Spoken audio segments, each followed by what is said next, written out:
Since this may be one of the last meetings of UNSOM, I would like to extend our appreciation for the UN team for their collaboration with Somalia in the last 11 years. It is essential that during the transition, the mission has the resources and capabilities necessary for continued delivery on those areas critical to Somalia's needs. Peace building, reform, political reconciliation, and strengthening the rule of law remain critical issues where more work is needed. A special political mission mandated to support Somali-led efforts is needed to advance progress on these fronts in the midst of insecurity, tense regional dynamics, and a dire humanitarian situation. It is our view that it is the government of the Federal Republic of Somalia who should have the last word on determining the parameters for the special political mission in the course of the agreed 2-year period. On this episode of Balqiis De-complexified, can Somalia manage the transition from UNSOM to UNTMIS to a country team by 2026 while ensuring stability? Can Somalia successfully navigate the concurrent transitions it's currently undertaking with rising regional tensions, a deteriorating security situation, and an unexpected politically charged season coming up with elections at the federal and regional levels? And what challenges will the country face as it takes on more security and governance responsibilities with the diminished UN role?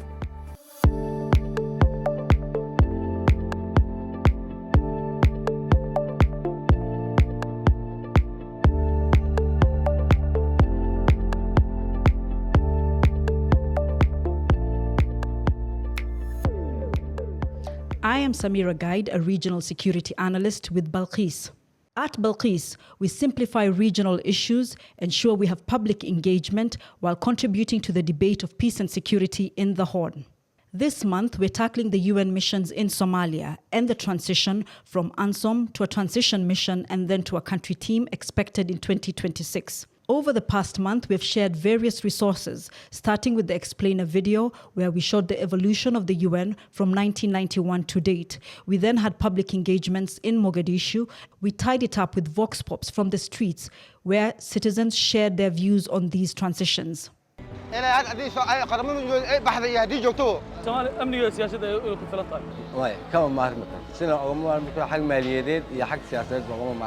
waqti hore maan waqto gudubna Soomaa burburkii hore hadda waa kasban waa kabsanay wallahi waa garab weyn ay leedahay amniga iyo siyaasadda Soomaaliya aad u garab taagan taas waxa ku xiran tahay sidii dawladdu u shaqeeydo waxaan aaminsanahay hadda dawladdu barnaamijkan ay bilowdo canshuuraha si sax loo qaado in laga maarmay qaramada midoobay maadaama dadku isku filnaanayaan Soomaali hadday qaramada midoobay baxda aad iyo aad isku filan tahay.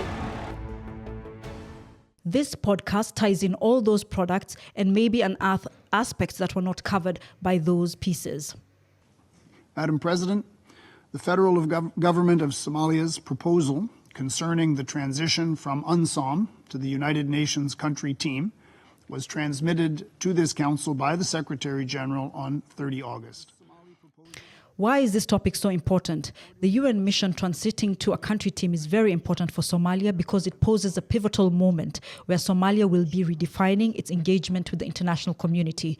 Before this, over the past 30 years, the international community has engaged with Somalia through the UN and ensuring that this was political involvement in Somalia's affairs and reinstituting the state.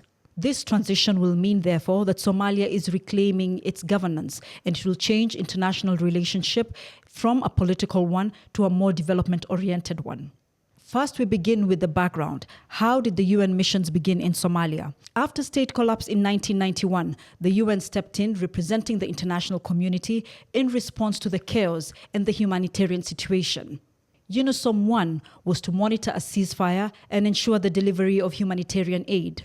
Unfortunately, the scale of violence was too high, and UNSOM 1 was replaced by US-led UNITAF. UNITAF showed progress, but after the challenges of Black Hawk Down in 1993, it also pulled out, giving way to UNSOM 2. By then, the appetite for military interventions had died down, and the UN responded with a political mission in 1995. UNPOS and UNSOM are the political interventions that the UN has had since then. UNSOM came into being in 2013 and was expected to contribute to the political and reconciliation efforts of UNPOS before it, with new mandates added on like human rights, governance, and SSR. This leads us to where we are today. UNSOM has been in existence for more than a decade, but over the past few years, the Somali government has been expressing that it is able to take on governance responsibilities from UNSOM. We finally believe that our legitimacy, our credibility, ultimately the impact of our decisions depend on the wishes and interests of our people. The Somali people want Somalia to have its rightful place in the community of nations, and with that aspect and mutual respect and reciprocity, the Somali people demand that their government assume responsibility for its own decisions and shape their future.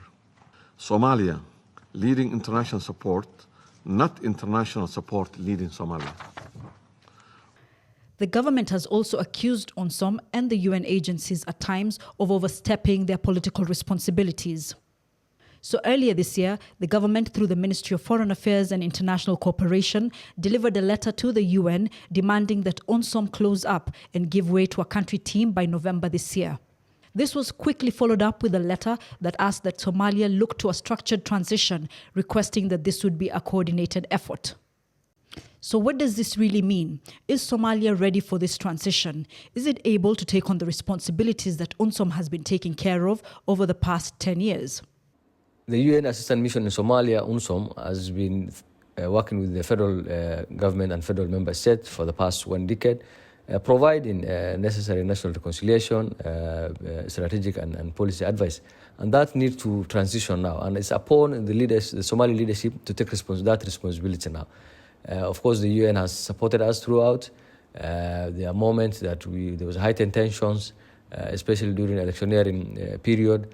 And now it's upon the Somali leadership, both at the federal government and the federal member state, through an agreed framework to take responsibilities on their own shoulders. There are two main areas of concern when talking about the transition. One is security. UNSOM has operated under a very difficult security situation, especially over the past few years. When we speak about security, we can also talk about ATMIS. UNSOM and ATMIS have shared responsibilities, worked with the Somali security forces on SSR.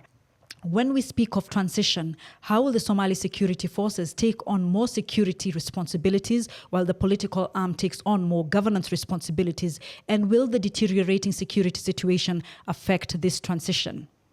The federal government of Somalia, alongside its federal member states, have been working closely to degrade Al-Shabaab. They have been working closely to generate force, and our force generation has gone up. The security system has been strengthened, and I think the government is ready to take over the transition. Definitely, there will be challenges that will exist. Still, some part of the country is under the control of Al-Shabaab, but the government is putting a lot of effort to degrade and recover new areas. Somalia still faces internal and external challenges. Al-Shabaab is still active, political instability on the rise, disagreement between the federal member states and the federal government of Somalia are extremely tense. There is still no form of agreement on elections, constitutional crisis, or in the whole host of other problems, including tendencies by the current government to sideline federalism. Therefore, in my view, at this stage, Somalia cannot handle both tasks at the same time, specifically at the new name, which we don't know exactly the composition, the size, the mandate, the finance. Are very difficult to address this in such a short period. The second issue has been that of political stability. The UN has always been at hand over the past decade, assisting Somalia through the political tensions that exist. Somalia's political environment is highly fragmented, and the tensions between the federal government and the federal member states have constantly asked for the UN and other international partners to step in. Will this transition exacerbate those tensions? UNSOM was taking major responsibility of the political negotiations within Somalia. I mean, the UN responsibility was helping us to humanitarian, human rights, security, and politics. But when it comes to political, thanks to UNSOM, they managed to help the country to peaceful power transfer for every 5 years and making sure that the election takes place after every 5 years. That is the core issue that help us to stay in political stability. That's the role the Somalis have not yet agreed when it comes to the political stability. We still need the assistance for the international partners, in particular the office of the UNSOM. Taking over that responsibility will actually even give us a platform for an internal dialogue, a platform for taking responsibility, a platform that ensures that the responsibility lies with us and not an external actor. It's an opportunity. Challenges will be there, but I think we need to navigate and cross the bridge without any fallback, without any heightened tensions, and without exacerbation of any conflict. This brings us to the issue of the concurrent transitions. Somalia is also undergoing a security transition, with ATMIS transitioning to UNSOM. Is the Somali government able to transition both politically and with security institutions? While there have been progress made in governance and security, Somalia is yet to achieve political and security stability due to ongoing violences from extremist groups and humanitarian needs persist. The Somali government has expressed a desire to take on more responsibilities, but its capacity to do so effectively is still in question. Building local institutions, enhancing security forces, and ensuring public service will be crucial for successful transition. Overall, the readiness of Somalia to handle this responsibility will depend on a genuine commitment from the federal government, federal member states, leaders, and other stakeholders, and continued international support and public cohesion. The transition from UNSOM to a country team seems to be a part of a broader pattern across the region and even beyond. We have seen countries such as Sudan, Iraq, demanding more autonomy and more control over their affairs. That the UN and its representatives have duty, even obligation, to respect their mandate and do not interfere in our internal affairs, and let the Somalis control their own destiny. We believe that collaboration with the United Nations on this basis is more likely to bring concrete, positive outcome. With the help of our partners, Somalia is on the right path to recovery from several decades of civil war and anarchy. The Somali government is committed to bringing political stability to the country and will take the necessary measures to maintain those hard-earned gains in accordance with our constitutional and international law. In 2019, the UN envoy had been declared persona non grata by Somalia. The UN envoy had been accused of interfering in Somalia's internal affairs after inquiries into a politically sensitive arrest in Baidoa. The last administration dismissed the concerns that the protesters in southwest state were being seriously abused by the regional security forces. Like any other sovereign nation, the FGS may view the certain actions by the UN and international bodies infringements on their sovereignty, especially if they feel external actors are undermining their authority and or decision making. On the other hand, I believe the FGS and the international partners need to strike a balance between the providing necessary support and respecting sovereignty and the governance. While external support is valid for Somali's recovery, I believe the way it's provided must be sensitive to the local context and the governance structures to foster constructive relationship. Somalia's push for less interference is not surprising given its history. Over the past 30 years, there have been several interventions, including military interventions by neighboring countries.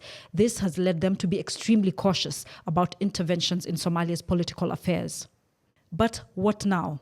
Can Somalia successfully take on responsibilities of its security and governance issues without seeing the challenges that we have seen elsewhere? So, to my view, I think our institutions have been developing gradually. and we are as a Somali government is ready to take up that responsibility. The UN is closely now working with the Somali government, and the technical team will deliberate closely and see how this transition can actualize.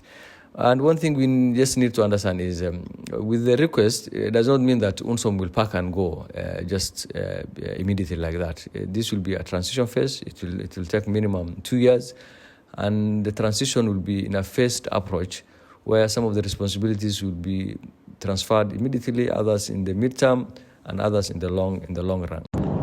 I believe before this transition take place, we need to do a lot of work, in particular the security sector. We need to build a professional military that can fight with the terrorists, that can defend the nation from all sort of enemy, but also give the confidence that the Somali people are safe from political motivated military. An army that has all the criteria to make comfortable every Somali citizen that the military will never get involved in politics. No president or political leader will use the military for their political interest.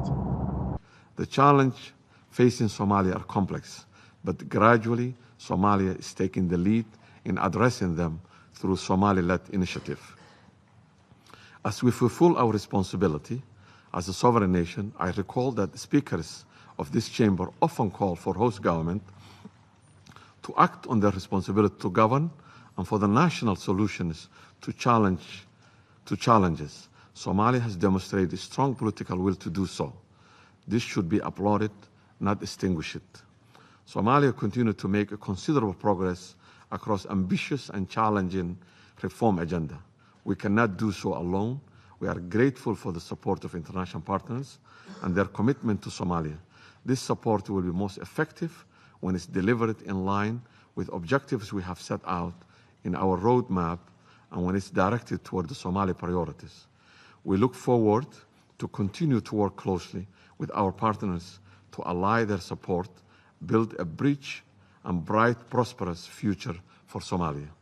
As we recap, we return to our three first questions. Can Somalia successfully navigate this transition from UNSOM to a country team?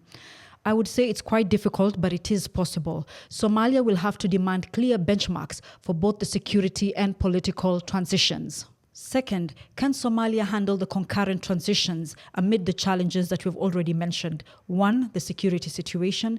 2, the impending electoral cycles at the federal and regional levels. And 3, regional tensions. It is a tall order, but this is only achievable with strong leadership, international coordination, and sustainable assistance that is continued for the electoral cycles and the security transitions. Third, what challenges will Somalia face as it takes on more security and governance responsibilities amid a UN diminishing role? This will be very difficult, but Somalia will have to prove that it will be able to shoulder the weight of both a diminished UN and AU role. This will require strengthened institutions, and Somalia must focus on capacity building over the next few years. In conclusion, Somalia is at a crossroads. This transition offers a unique opportunity for Somalia to take charge of its affairs. With clear objectives, international partnerships, and strong leadership, Somalia can successfully navigate these transitions. Thank you for joining us on Balqiis De-complexified. You can follow us on our social media accounts, on Facebook, on Twitter, on TikTok, on Instagram, and finally on our website, where you can find our policy brief and much more.